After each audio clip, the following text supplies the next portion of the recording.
Welcome to the Classic Rock Album by Album podcast, where no stone is left unturned in the show's epic quest to review and dissect every single rock album ever made. Join self-proclaimed rock authorities Chris Carson and Lee Bowie on their epic journey to uncover the true classics. You can find the Classic Rock Album by Album podcast wherever podcasts can be found, including Spotify, Stitcher, Apple Podcasts, and Google Podcasts.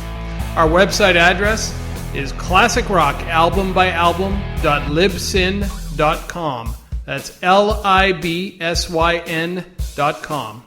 And we can be reached on Facebook at fb.me/Classic Rock Album by Album.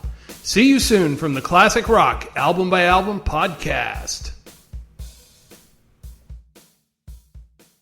This is where you come to celebrate and do the victory dance, whatever that means to you. So set list will be constantly redefining during the night. I have a band that took over a year to put together because we have real musicians really playing who can really interact with me. There has to be the spirit. There has to be the vibe and the attitude, and it's not one kind of music. You have to be as universal as my song catalog. Rock and Roll Hall of Fame superstar David Lee Roth rocks Vegas.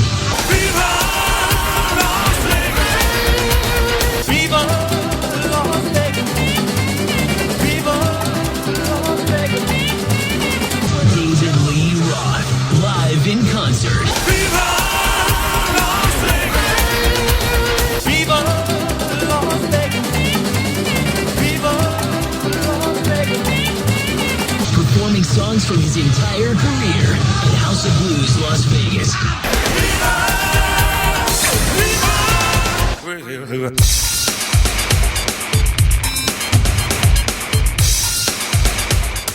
For 9 exclusive select dates in January and March 2020. Las Vegas!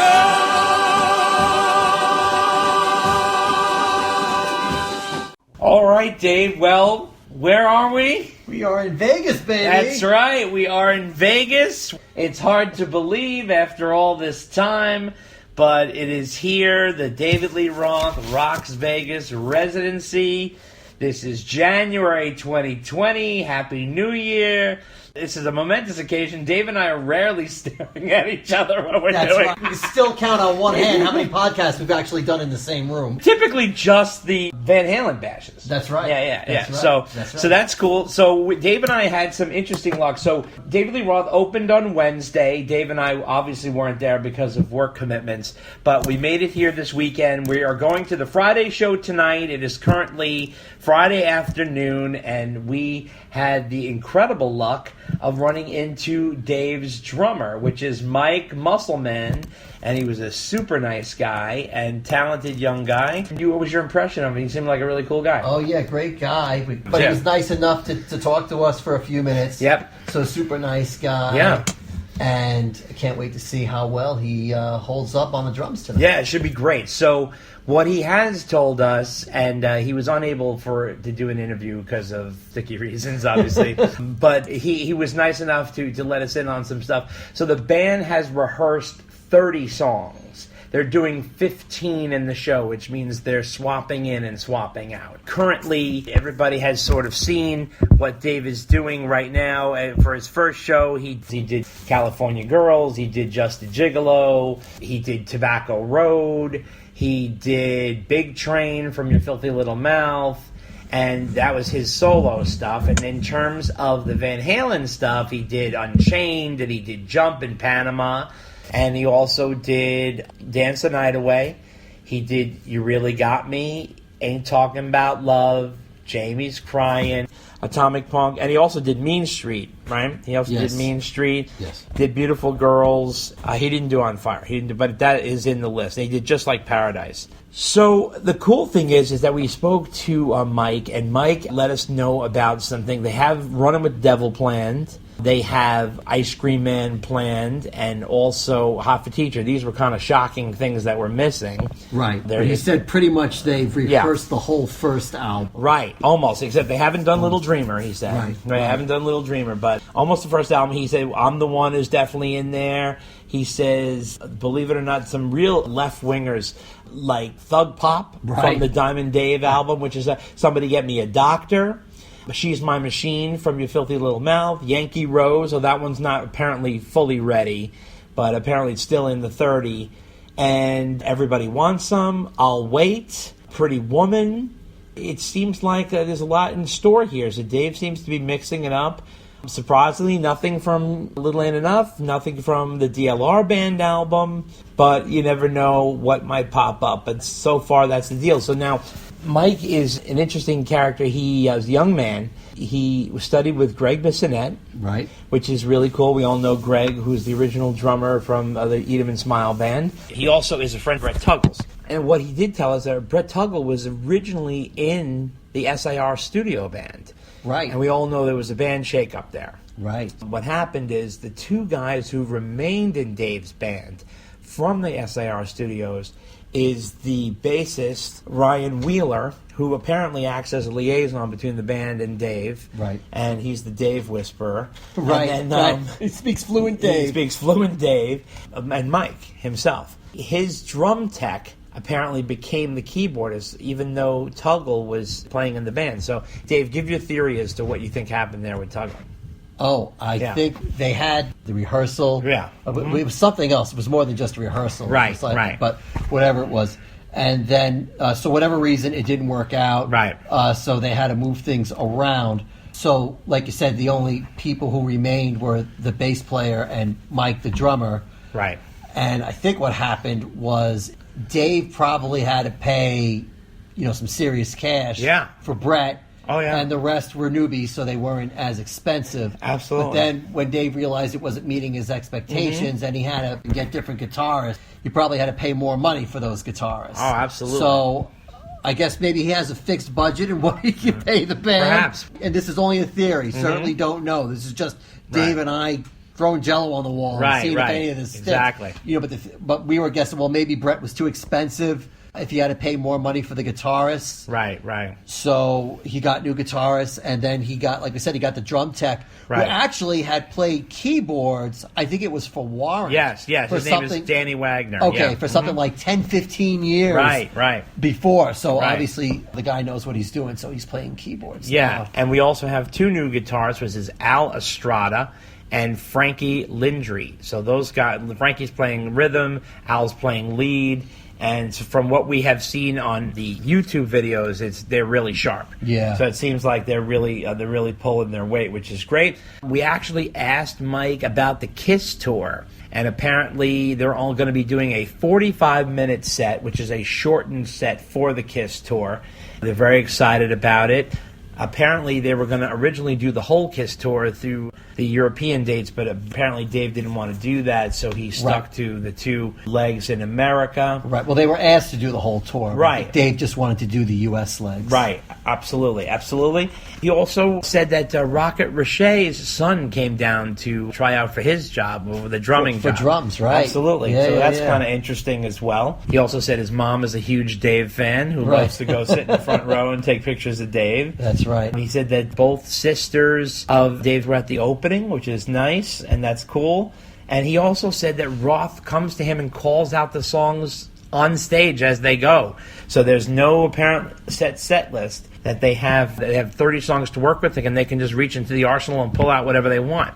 That's a heck of a way to do a show. It is. Which is really surprising for a Vegas residency. Yeah, usually it's because rehearsed. I kind of picture that in my mind, like, that's tight, that's rehearsed, and here's Dave going to Mike going, you want to do Hot for Teacher? Yeah, absolutely. Count it off. You also said Hot for Teacher is a workout, along with I'm the One. I'm the One, He says those are two of the tougher songs to play as a drummer. Yeah. And he also says they've been rehearsing since July, but he says that Dave has been involved with the rehearsals in the last 2 months. Right. So he said and he usually comes every other day. Right. They practice every other day. Right, exactly. Oh, and the one big thing that we forgot to mention, or that we haven't mentioned yet, is that they actually rehearsed an unreleased song. Right. from the California sessions. Right. The infamous unreleased John 5 album. Right. Which Mike described as an electric song with some country leanings. Right, but he said it was a rocker. It was a rocker. It was definitely rocker with like a country flavor. So maybe one day somebody will see that perform live. Yeah. We also asked if he had any plans to record, and they said they really don't right now. Right, and he didn't know anything about the John 5 album. Yeah, that was ever going to be released. No, he didn't know about that. But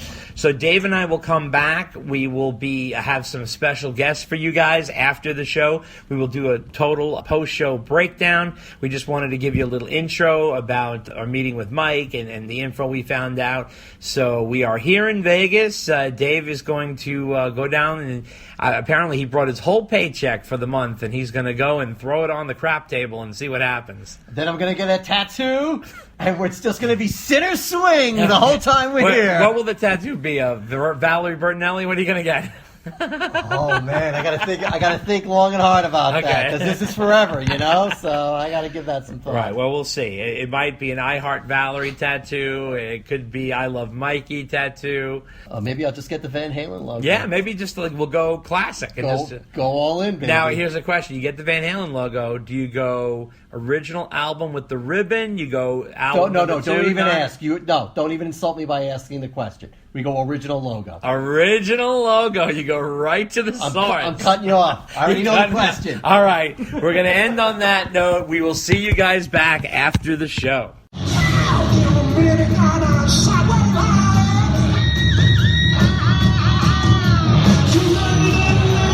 Wasting your time.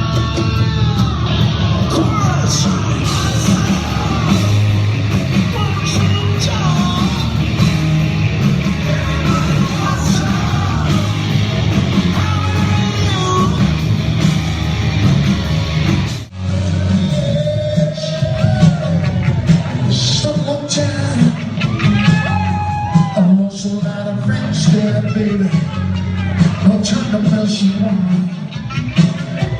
You've only got to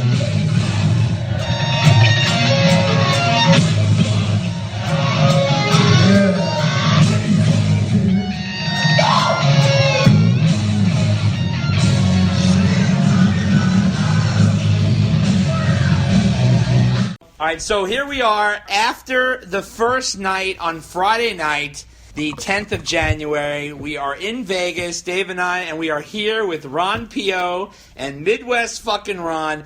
Surprisingly, there was no David Lee Roth merch. So we're meeting them back at the room here to do the post-concert breakdown. Ron comes in with his own personalized merch. I'm holding a shirt, and Dave has one, and Midwest Ron has one.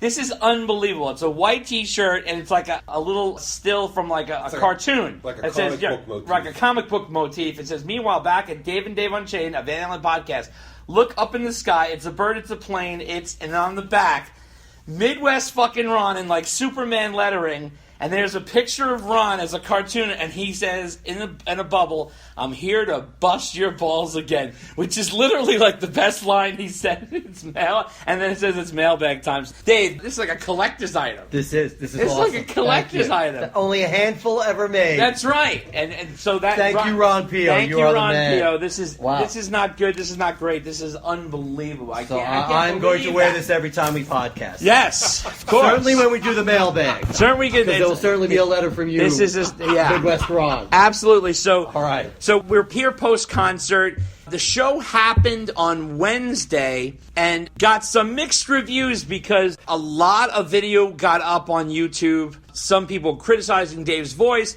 The biggest criticism that came was Dave was talking too much. I love Dave to death, but he was talking way too much. He was going on in stories that were going on tangents. So we were wondering what we're going to get tonight. So we went in there tonight. It was packed, right? Ron and Ron were seated at a nice VIP table to stage left, which is, if you're staring at the stage, it's to the right, but from the stage, it's to the left. Dave and I were on the floor in GA. In the mosh pit. In the mosh pit. Yeah, Oh there was my no God. moshing. There was no There was no moshing. moshing. There was. no moshing. There was. But there was a big handful of Elvises. Yes. A pack of them. Yeah, what about like a six-pack of Elvises. 6-pack of Elvises. Is that Elvises or Elvi? Elvi. That's right. Elvi. It was a herd of Elvi. That's right, a herd of Elvi. We should mention to the Rons, earlier, Dave and I did a piece of this podcast earlier today where we had met the drummer, Mike Musselman. Musselman, if you can believe that. Dave pointed that out during the show. And we were talking to him about the set list, this and that. He said they worked up 30